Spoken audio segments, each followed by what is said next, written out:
Photoshop has a number of adjustment features. One thing it doesn't have is an adjustment vector shape. How you can create a vector design that basically is an adjustment. So how to create this? It's just a quick workaround which you may find of interest and may find useful in various projects. So let's start right at the beginning. So I'm just going to delete that, and I've got this image. Well, what I can do with this image, I can store it as a pattern. You can use this a trick in numerous things. But what you can do, simply just go to Edit and Define Pattern. Now, this doesn't work if the pattern is, obviously, the document's like 5,000 or 6,000. Needs to be smaller than 5,000. There are upper limits. So click OK. So it's stored away as a pattern. And once you've done that, what you can then do is you can go over here and the rectangle tool. So rectangle tool, you can use that and you can fill it with that pattern design. Please add a thumbs up if you like the video, always appreciated. Also, there are many, many other videos about Photoshop, thousands of videos on this channel about Photoshop. So please check out the rest of the videos and subscribe as well, always great. So now back to the video. So what you need to do is just go over here and add that shape. So go up here, shape, and make certain the shape is as big or maybe even slightly bigger document, but you can just go over there and obviously the actual pattern is exactly the same size as the image.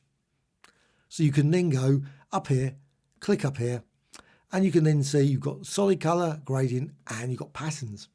The one you want is right down the bottom. Now I've just saved that as a pattern preset. And just don't move the pattern. If you move it, obviously it's going to be misaligned. Don't want that. I'm going to keep it the same position. But what I can do is I can go up here and I can use various tools like direct selection tool. And I just go up here and I can click on there and I can move this. As soon as I do that, it will cease to be obviously a rectangle. It says rectangle there, but it's not really a rectangle anymore. But you can manipulate this, you can move around, you can still see it looks exactly the same as before because that's all it is. It's the actual pattern design. Now, what you can also do is you can go up here and you can add anchor points. So you can click there and you can drag down here and you can drag here. And I'm just obviously adding a few. So you've got something like that. And again, you still can't see any difference. But what you can now do is you can go over here, layer, and you go down to Smart Objects and convert to Smart Object.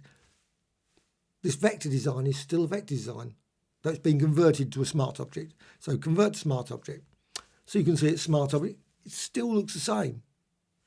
Now, if I go to Effects, let's just quickly do an effect. You can see Bevel and Emboss. You can see that. So there is something there. So click Cancel. But what you can also do with this Smart Object is you can add adjustments. So go to Image, Adjustments, and you could use any of these ones. I'm just going to go with one that really makes it stand out, black and white. But you could, of course, use any of these other ones that are then attached to this, or maybe even use the same approach with live effects as well. Okay, black and white. So black and white, now you can see what happens. And of course, I can tweak this setting. And you can change this. This is a live effect. Smart Objects can be changed at any time. So you can come back at any point and just change the Smart Object here. You've got all the settings here. You can change the black and white here as well. So if you want to tweak it, you can tweak it in numerous ways.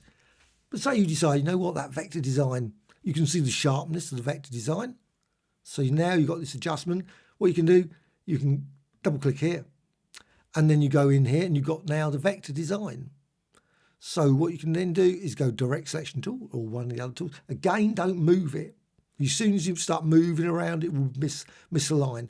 But at the moment, it's not being moved around. It's just basically being resized in the, obviously, points. So just move that. And again, I can just go up here and let's add some more. I click there and I can drag that one down there. And you can still see the word sing. And I click up here. And you could, of course, add hundreds and hundreds of these. But again, it's always still exactly the same as before.